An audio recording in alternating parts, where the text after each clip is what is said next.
To answer that question myself, it's a very personal thing.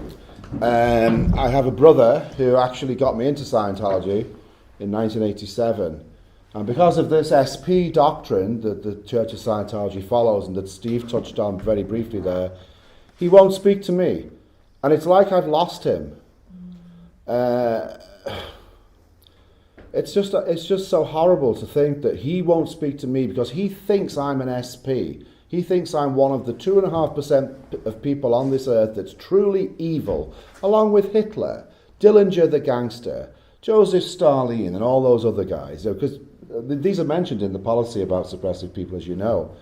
So we're all suppressive people here, by the way, which is like the media is suppressive. We touched on earlier psychiatry, the medical profession.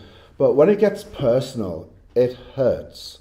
And one of my, in fact, probably my prime motivation for doing what I do with regard to this subject is my brother. I want my brother back because he's my brother, for God's sake, you know, and he's been taken by a cult. They have a policy called the fair game policy, which is supposedly cancelled, but we all know it isn't, and Steve touched on this. And it says in there that a person attacking the Church of Scientology is an enemy, and that enemy may be lied to, tricked, sued, or destroyed. What's the definition of the word destroyed? Well, it's quite simple, isn't it, really? It's very self-explanatory. I don't think we need to go into it. It's get rid of something once and for all and completely. So he thinks I'm a suppressive person. He would feel quite justified in applying that policy to me. So he can lie to me, trick me, sue me if it comes to it, and we've had problems with solicitors in the past, and destroy us because we're so suppressive we're pulling down the Church of Scientology. It's my fucking brother, you know, that's the thing that gets to me. How could my brother even think I was that kind of a person? You know, what have they done to his mind that allows him to believe that I am actually that kind of a person? That is what upsets me, and that's the damage for me personally. Coming along second from that are the stories that I hear from people who have been abused sexually, physically, financially, spiritually. It just goes on. One of our people who protested in Dublin was once asked, why them? Why not the Catholic Church or whatever? And he said, because quite honestly, the Church of Scientology, when it gets into someone and destroys them, it destroys them so thoroughly on just about every level you can think of. Your social network, gone. Your financial stability, gone. Your property, gone. Your friends, gone. All your beliefs, gone, because you really do kind of get broken down to some degree and rebuild it. So it is personal for me. I wouldn't stop what I'm doing for any amount of money, so just in case in case they want to offer any, no, I'm sorry, I'm going when you go, you know.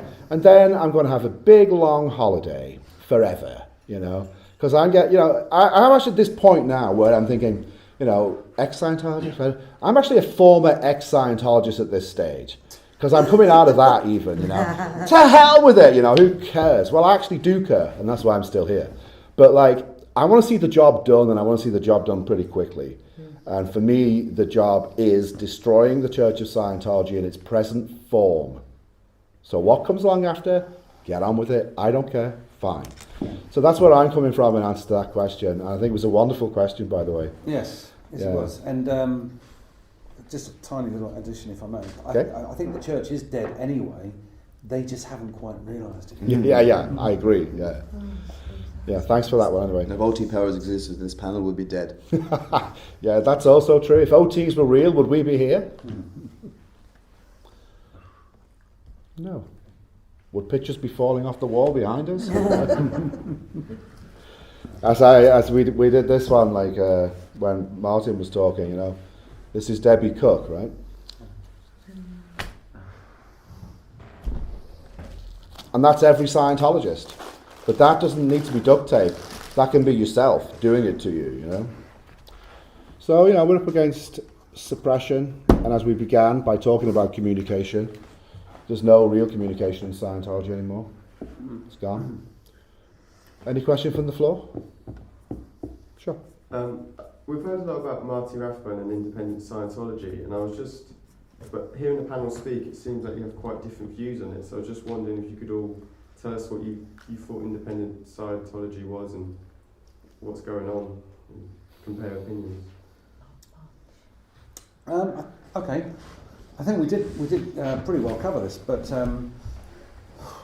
we don't really know what independent Scientology is yet. It's work in progress, and it'll mean different things to different people, I guess. But ultimately, it's just, for me anyway, the ability to be able to pursue it as you want, if you want, and when you want, as opposed to being under the dictatorship of how to do it. So how it all pans out really is anybody's guess, but I think possibly even John could agree that people should have the right to do it if they want to, whether it's, as long as it's not harming anyone. As long as they keep it as their own dirty little secret, which it should be, because it's pretty cringeworthy if you put it out there that you are one. Sure.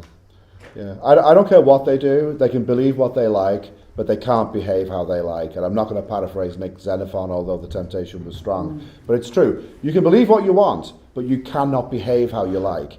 I want the abuses to stop and the criminality, because, that's something we haven't talked about. They're committing criminal acts constantly, all day long. Fraud being one of them. They got convicted in France, as we know.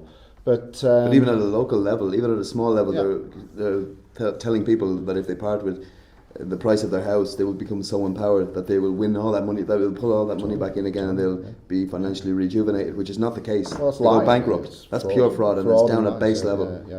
So by all means, Marty and the independents can actually do what they want and believe what they want. If they cross the line and they start doing what the established corporate Church of Scientology is doing, then I'm sure they'll find people against them. Which is always the danger. I remember I spoke to Marty early on about his role in independent Scientology, and and I guess this was early days. It was probably Marty's blog had been going about 8 months at that point, and Marty, I remember Marty writing an article about this. Well, first of all, when I discussed it with Marty, he said, we don't need another leader. And he said this on the blog as well. It's like, let's not fall this trap and follow the leader. It's a mistake that, the whole brainwashing and having somebody and following orders and following directions was something that Marty very much wanted. He wanted independent Scientologists to be independent and do what they're going to make their own decisions. And I think earlier on,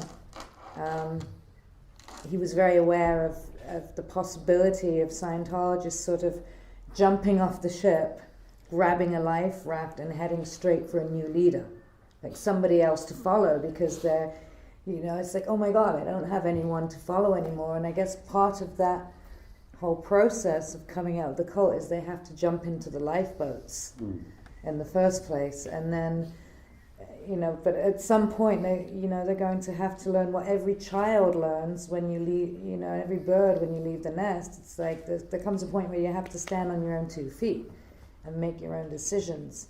And these people the people that do come out of the cult are like very much like small children. They, and the danger is that they'll elect themselves a new leader and just go follow the leader again, which opens them right up to abuse. And I know that Marty was very aware of that danger. So, which kind of reassures me and puts me in a frame of mind that, whether any factions or parts of independent Scientologists do elect themselves a new leader and go play, let's make a new cult. It's entirely up to them. If they haven't learned already that it's not a good idea, then I guess you can't really stop them from doing it again. I heard there was a new one formed only last week, actually, called Progressive Scientology.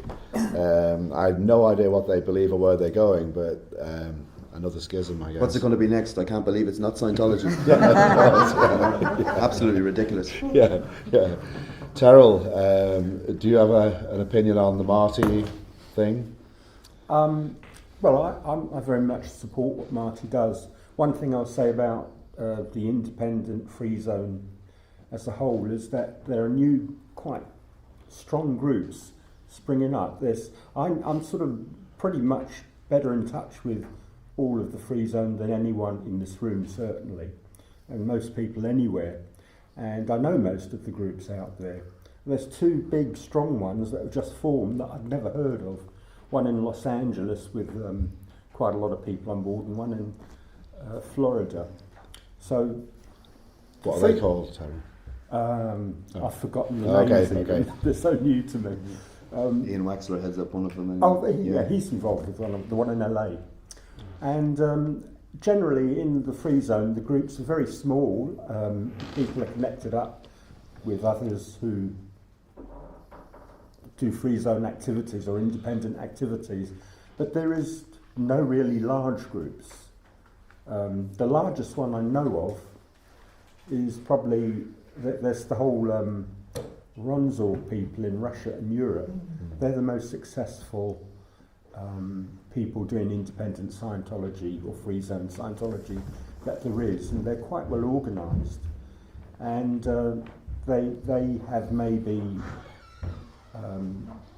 one of the leaders, Max Howry, his org in Bern is permanently open, and I think he has something like 15 staff.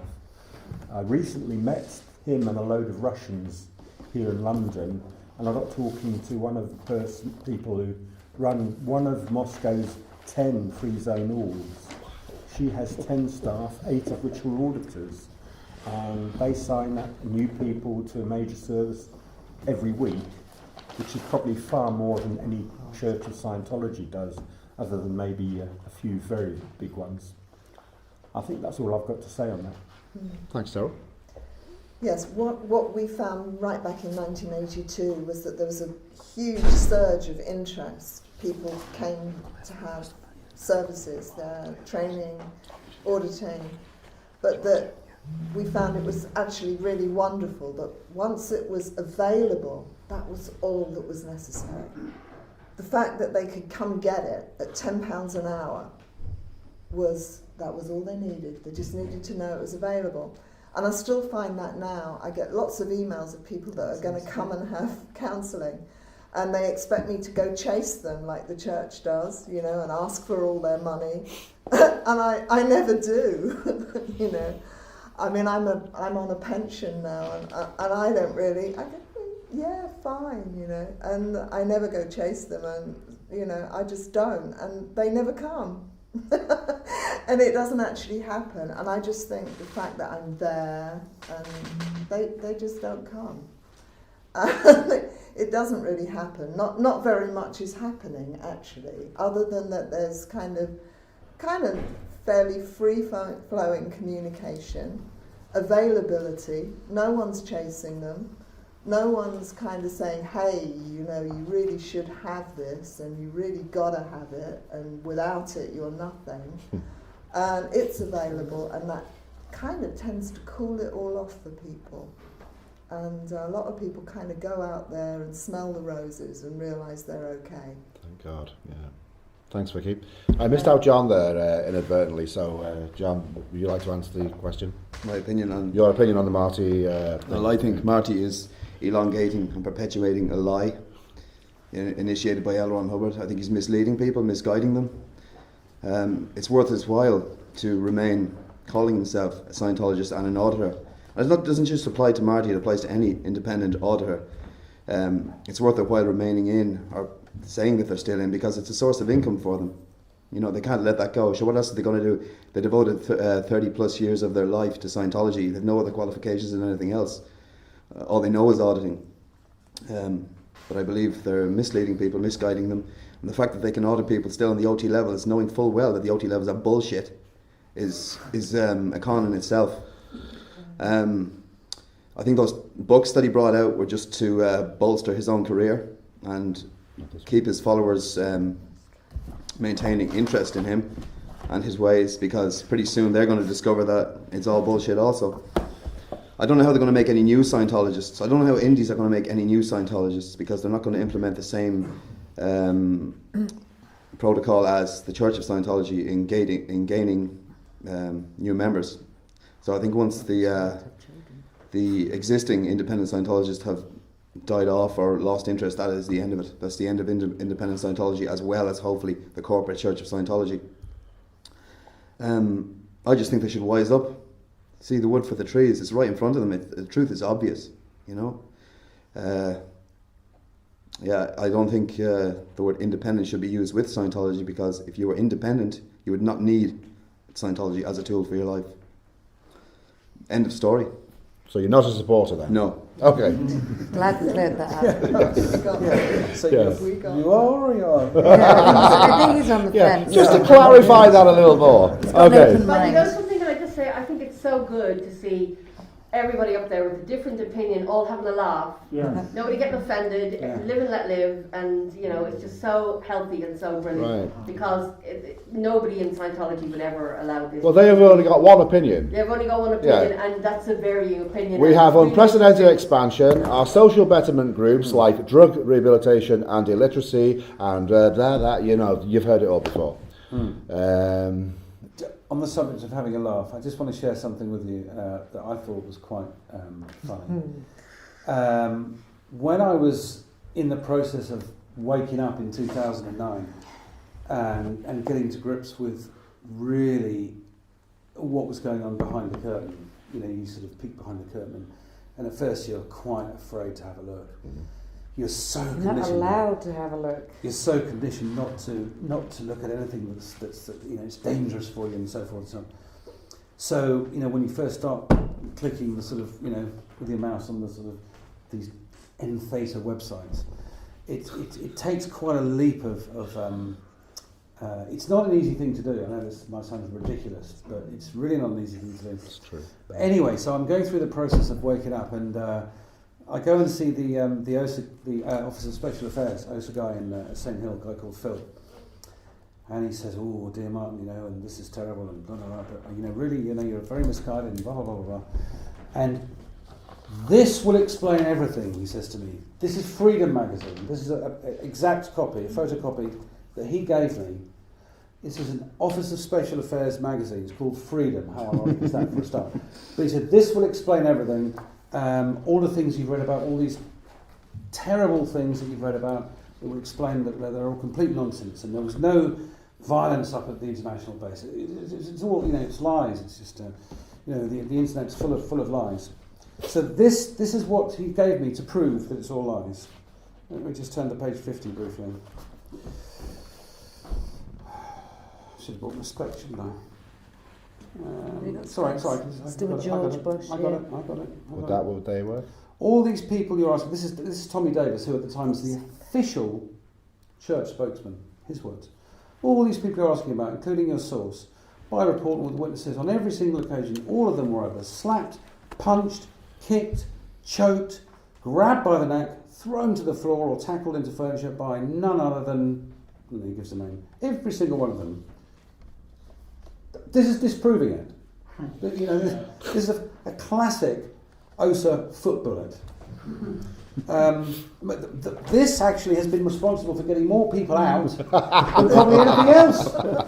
We were forced to read this. Yeah, this is what we had to read. We were forced to read this. The most famous incident came in January 2004 when, inexplicably, out of nowhere, no forewarning, name deleted, leapt onto, name deleted, tackled him to the ground, straddled him at the chest, grabbed him at the throat, choked him while banging his head into the floor, screaming at him, asking him a question repeatedly to the point where he was turning purple, and requiring him to be peeled off by 5 grown men.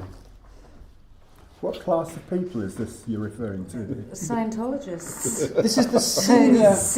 This is senior international executive strata of Scientology. This is all under the stewardship of David Miscavige. What is it trying to disprove? He's trying to disprove that there was never any violence at the interface. That it was all lies. You see? Yeah.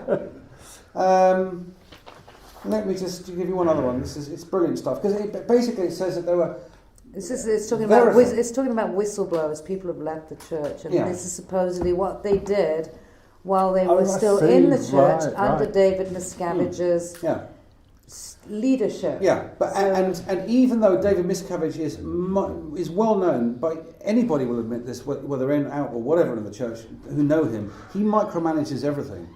So under the direct stewardship, whether he was personally doing it or not, under his direct stewardship and micromanaging, this is what was taking place, and this therefore proves that it never happened. Fantastic. Yeah, Scientology football, it's a legendary by this stage, aren't they? Yeah. There he is, there's the man himself. How was he looking last night? How was he looking to you? Lovely. Lovely. Is he sexy? Not so sexy. You daren't say anything else. Maybe like a little action hero. Yes, Jump in the word. Well, he sure throws a mean punch, that's for sure. Apparently, yeah. Allegedly. Yeah. Allegedly. It's easy to punch when the target doesn't hit back. That's right. Exactly. Well, I'd like to start wrapping things up if that's okay with everybody. I really want to thank everyone for coming. I want to again thank East Grinstead Town Council. There's a number of people that were going to be here today and they couldn't for a lot of different reasons, some of them very personal. They send out apologies and I swear to God they'll be at the next one. Can I mention, sorry, very quickly, And Martin? mention one in particular, Sue Tolbert. Sure. I asked her specifically if she's a lovely lady. Very briefly, she's got two daughters. They were both in the SEAL organisation. One of them still is. I know her name is Mandy, and she writes a little bit tough this one for me because by the way, confession time, I recruited Mandy into the SEAL, so this is particularly tough for me. This is from her mother. This is from her mother.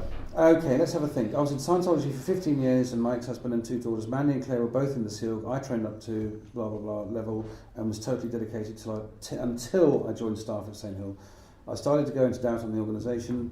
SEAL members were treated like slaves and I also found out that pregnant women were made to feel degraded and screamed out to get rid of their unborn children. This greatly disturbed me. My eldest daughter, Mandy, was married to Chaz, and he was sent to LA to train, and he was over for 2 years and put on to post in WISE, another Scientology acronym meaning World Institute of Scientology Enterprises, WISE. Mandy was sent to LA in 1998 to be with him. At this time I was really out of Scientology but kept quiet about it because of Mandy. My other daughter had left and was married with a baby. When Mandy was in LA, she called me about 3 times a week. She hated LA and each time she'd cry down the phone. This went on for about 3 months. I was very upset about it all and getting more and more dissatisfied with the cult. I told Mandy that we'd get her home for a holiday. And I tried to get her back. I was declared for this, declared a suppressive person. New Year's Day 2000, she called us and stated that she was happy now and loved LA and didn't want me to interfere. I've not seen Mandy since 1998 and hasn't contacted me or any other family members since 2000. That's a complete change of mind and heart, isn't it? Yeah. She goes on to say, Mandy has been to summarise, totally against me and my family and by the cult. I no longer believe in Scientology as a cult and now know it destroys families. And just a tiny footnote to that, I went out of my way to try and get hold of Mandy myself a couple of years ago, especially in the light of the fact that I unfortunately recruited her into the SEAL in the first place. And I did get a hold of her on the phone, and she was in the big blue building in LA. And I'm afraid to say she was a complete robot. She was just not the person that the beautiful young woman that I knew at all. And I knew her as well. Yeah. Just gave the rote, the robot answers that you're supposed to give. So I'm afraid Sue Talbot couldn't be here, so she apologises for her absence. Sorry. No, you're welcome. I want to thank our friends with cameras pointing at us, our friends with pens and notepads, the Daily Mirror, I think they're called. I didn't mean to drop your name. Oh, sorry. But really, if everyone's okay on that, we'll wrap it up. If anyone has any pressing questions, we've covered a lot of subjects, I know, and a lot of subjects within the thing, but I think we've got the message across. Did we achieve the object of the conference? Have we spilled the beans on Scientology? Yeah. Good. Okay. So, if everyone's in agreement, Can I do a speed little question? Yes. Don't want to, don't want to, but how much money did you all part with in your Scientology days? Give or take 100 grand altogether if you include the IAS and all the donations and so on. Couple of 100,000. really. Maybe a bit more. Not sure, never sat down and worked it out. Sold a house and a car, money I was given, I spent that. I spent everything I had, basically.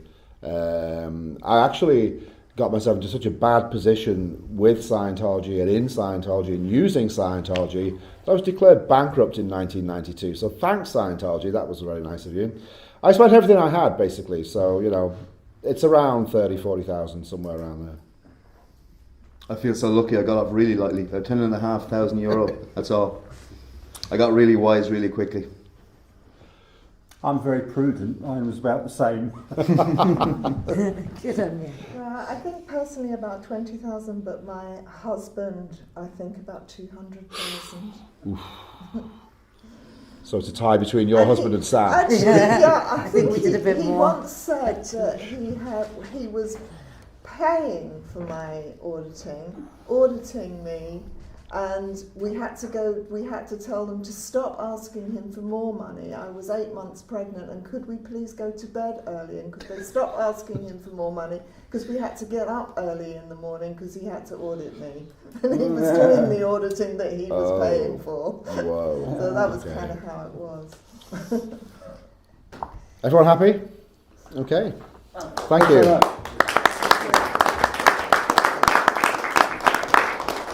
Oh, wait. I forgot to thank Scientology for making all this possible. To the Commodore, well covered. Hip hip. Hooray!